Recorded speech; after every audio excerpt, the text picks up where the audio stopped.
मेरे देश प्रेमियों आपस में प्रेम करो देश प्रेमियों मेरे देश प्रेमियों आपस में प्रेम करो देश प्रेमियों।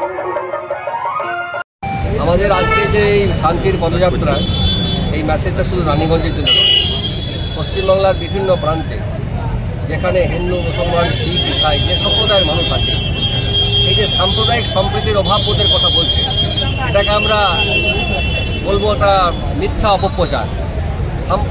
দুষ্কৃতীদের কোনো সম্প্রদায় হতে পারে না, তারা কোনো জাতের হতে পারে না, তারা একটা কয়েকটি সামান্য কয়েকজন গোষ্ঠী, আমরা বৃহত্তর সমাজ।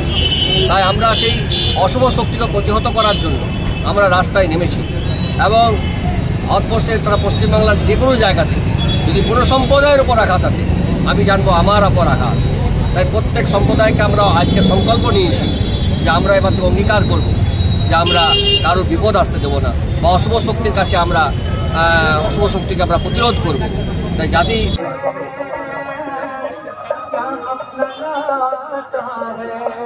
ভারতীয়, আমরা নানান ঐতিহ্যের মধ্যে নানান সংস্কৃতির লোককে, নানান বর্ণের লোককে, নানান ধর্মের লোককে নিয়ে একসাথে বাস করি। আমাদের মধ্যে হিন্দু, মুসলিম, শিখ, ইসাই, খ্রিস্টান বা অন্য যে কোনো ধর্মের লোক আমাদের দেশে স্বাগত। বসুন্ধরা কুটুম্বকম শব্দটা আমাদের দেশের জন্যই তৈরি, আমরা সবাইকে স্বাগত জানাই। তো আমরা চাই না কোনো কিছু ইস্যু নিয়ে, কোনো কিছু জিনিস নিয়ে শান্তি শৃঙ্খলা বিঘ্নিত হোক। ভাতৃত্ব বোধ যেটা আছে, সেই ভাতৃত্ব বোধ যেন চলে না যায় কারোর মধ্যে।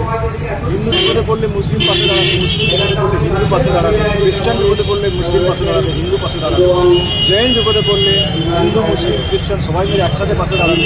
এটাই হচ্ছে আমাদের দেশ, এটাই হচ্ছে আমাদের ভারতবর্ষ, আর এটাই হচ্ছে আমাদের পশ্চিমবঙ্গ, আমাদের বঙ্গের ঐতিহ্য, বাঙালির ঐতিহ্য, বাঙালিয়ানা, বাঙালিত্ব, এগুলোকে সব আমরা বাঁচিয়ে রাখতে চাইছি। আমরা আজকে এর মাধ্যমে একটা মেসেজ দিতে চাই না, যাতে করে আমাদের মধ্যে সৌভাতৃত্ব বোধটাকে ঘিরে নিতে না পারে কোনো বিশেষ শক্তি, কিছু শক্তি যেগুলো চেষ্টা করবে অনেক বিশৃঙ্খলা তৈরি করার জন্য, অনেক কিছু করার জন্য, তাতে সংযত থেকে নিজেদের মধ্যে সম্পর্কটাকে মজবুত করে।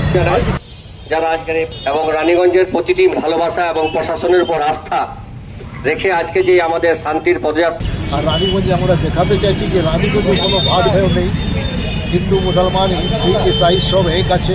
আমরা এই বার্তাটা পুরো ওয়েস্টবেঙ্গলে ছড়াতে চাইছি যে যেমন আপনারা সব ঠিক থাকুন, কোনো ভুলভাল খবরে কোনো গুজবে কান দেবেন না, শান্তি বজায় রাখুন। আমরা সবাই সঙ্গে আছি, রানীগঞ্জের বাসীরও সঙ্গে আছি। প্রশাসনকে আমরা অনেক থ্যাঙ্ক জানাচ্ছি যে প্রশাসনও ভালো ম্যানেজমেন্ট করে আমাদেরকে চান্স দিল, এই পারমিশন দিল এই বিষয়টা বার করার জন্য। গড়ে তুলতে পারবো এবং প্রশাসনও আমাদের